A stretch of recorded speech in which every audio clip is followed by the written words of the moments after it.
Which benefit of garlic supports a healthy heart? Lowers LDL cholesterol and blood pressure.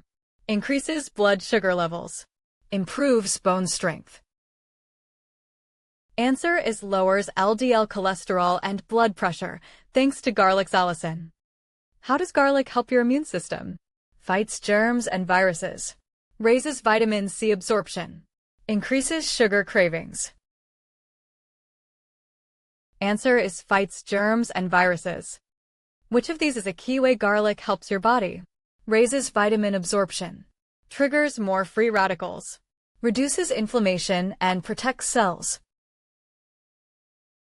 Answer is reduces inflammation and protects cells thanks to garlic's antioxidants. Garlic may help manage blood sugar by improving insulin sensitivity, blocking glucose absorption, reducing insulin production.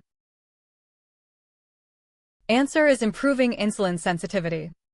Some studies suggest garlic may lower the risk of which cancers?